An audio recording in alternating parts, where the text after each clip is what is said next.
dentro dessa linha, qual que você acha que é eu sei que o processo tem as suas limitações, né? Você consegue dizer para a gente, então, quais são as limitações desse processo, do processo de metalurgia do pó, de fabricação? Eu posso falar sim, posso falar um pouco, tá? Porque a limitação de processo depende muito do know-how que você tem, certo?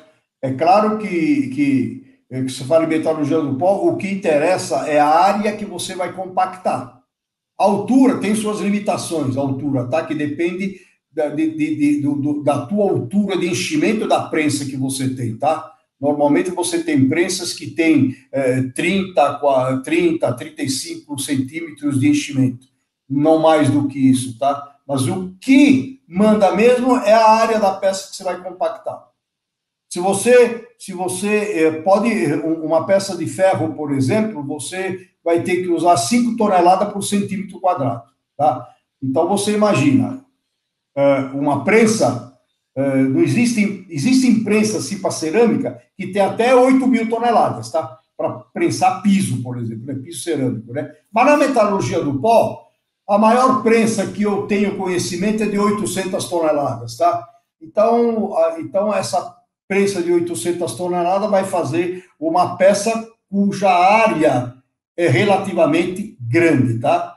Então, nós, na nossa empresa, a nossa máquina, a maior eu tenho 220 toneladas, eu consigo fazer, digamos, uma peça com, calcula aí, vai fazer 30, 40 centímetros quadrados, né? Não mais do que isso aí. Então, a limitação, primeiro, é a máquina, que te diz a capacidade que você tem de compactar a peça. Outro obstáculo na metalurgia do pó é a densidade do produto que você está compactando, tá?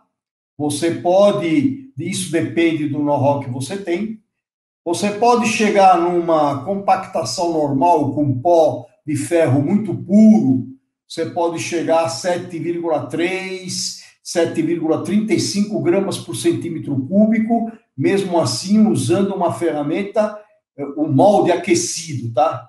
E aí facilita a compactação. Fora disso, você tem que usar algum artifício. Mas eu quero uma peça com 7,5 de densidade, por exemplo, tá? Aí você usa um outro artifício, você faz uma peça de ferro, com aproximadamente 6,8, 6,7 de densidade, você compacta uma outra peça com cobre, que a gente chama de infiltrante, que tem 98% de cobre e algum elemento químico. Aí você pega essa peça de cobre, coloca em cima da peça de ferro e coloca dentro do forno. O ponto de fusão do cobre é mais baixo do que 1083, né, o ponto de fusão do cobre, tá? Então, o que acontece? Como o meu forno está a 1120 graus, esse cobre ele funde e ele migra para dentro dos poros dessa peça de ferro que eu tenho. Então, eu mesmo mantenho o mesmo volume, com peso maior, então, automaticamente, a minha peça está com uma densidade mais alta, tá? Mas aí chega num limite de 7,4, 7,45. Para chegar a 7,6, 7,7, aí você já precisa de outros artifícios, tá? Aí você precisa ter um know-how para poder fazer isso. Então, no caso, você está falando que no processo, eu achei muito interessante essa questão de você colocar o cobre. Então, só para os nossos amigos que estão assistindo, né?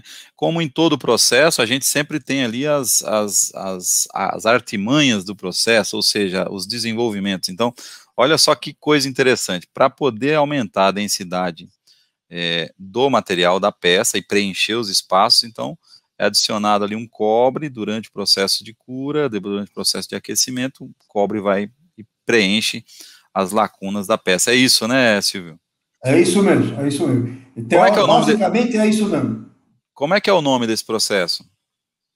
Infiltrante. Você usa um Infiltrante. infiltrante. Esse infiltrante é o cobre, ele tem 98% de cobre, tem algum outro elemento químico ali, tá certo? Que é para ajudar a fazer esse cobre escoar para dentro da peça. E é interessante, né? Porque quando você pega a peça, você faz uma metalografia, você vê que aquele cobre, ele fluiu bem para dentro da peça, entendeu?